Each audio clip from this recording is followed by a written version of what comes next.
Hello বন্ধুরা, আজ তোমাদেরকে দারুণ স্বাদের একটা বড়ি দিয়ে কলমির শাক ভাজা করে দেখাচ্ছি।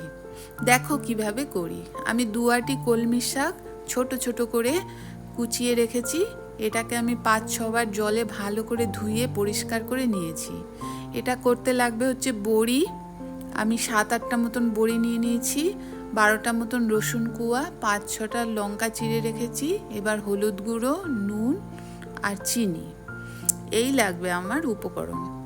এবার রসুনগুলোকে আমি একটু থেতো করে নেব। রসুনগুলো এর সাহায্যে একটু থেতো করে নিচ্ছি, হাফ থেতো করে নেব। এবার কড়াতে তেল দিয়ে আমি একটু গরম করে নিচ্ছি। 3 চামচের মতন সাদা তেল দিলাম। তেলটা গরম হলে এতে আমি বড়িগুলো ভেজে নেব। বড়িগুলো দিয়ে দিলাম, একটু লাল লাল করে ভেজে তুলে নেব। দেখো ভাজা হয়ে গেছে। এবারে আমি বড়িগুলো তুলে রেখে দিচ্ছি। এবার এই তেলের মধ্যেই আমি থেতো করা রসুনগুলো দিয়ে দেব। রসুনগুলো দিয়ে দিলাম, সাথে আমার চেরা কাঁচা লঙ্কাগুলো তেলের মধ্যে দিয়ে দেব। দিয়ে অল্প একটু নাড়াচাড়া করব। একটু নাড়ি চাড়িয়ে নিলাম। এবারে আমি শাকগুলো দিয়ে দেব।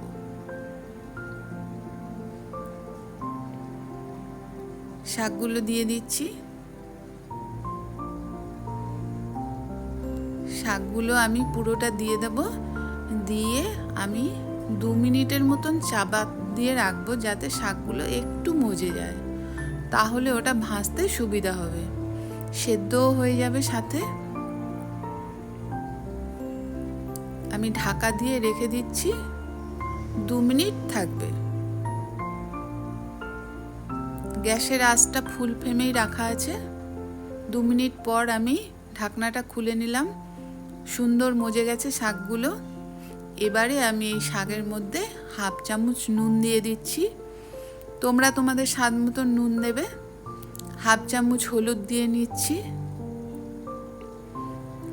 এবারে একটু এগুলো শাকের সাথে মিশিয়ে নেব, ভালো করে মিশিয়ে নেব।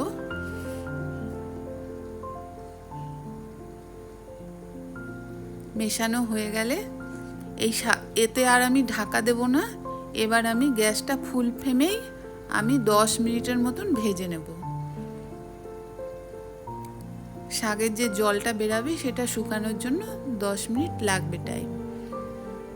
ভালো করে ভেজে নিলাম। দেখো সুন্দর ভাজা হয়ে গেছে। এবারে আমি যে বড়িগুলো আছে সেইগুলো হাতের সাহায্যে গুঁড়ো গুঁড়ো করে নেব। গুঁড়ো গুঁড়ো করে রেখে দিচ্ছি। এবার শাকটার মধ্যে আমি অল্প পরিমাণে একটু চিনি দেব, তবে টেস্টটা ভালো হবে। বেশি লাগবে না, আমি হাফ চামচের মতন চিনি দেব। শাকটা ভাজা হচ্ছে। দেখো সুন্দর ভাজা ভাজা হয়ে গেছে, জলটাও সুন্দর শুকিয়ে গেছে। এবার আমি চিনিটা দিয়ে দিলাম। এবার চিনি দেওয়ার পরে যে বড়িগুলো আমি গুঁড়ো করে রেখেছিলাম সেই বড়িগুলো এর মধ্যে দিয়ে দেব।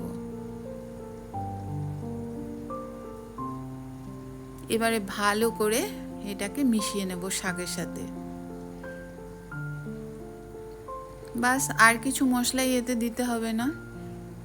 সুন্দর হয়ে গেছে শাক ভাজা। এটা খেতে কিন্তু খুব টেস্টি হয়। তোমরা করে দেখবে। যদি আমার ভিডিওটা ভালো লাগে একটা লাইক করো, শেয়ার করো, আমার চ্যানেলটা সাবস্ক্রাইব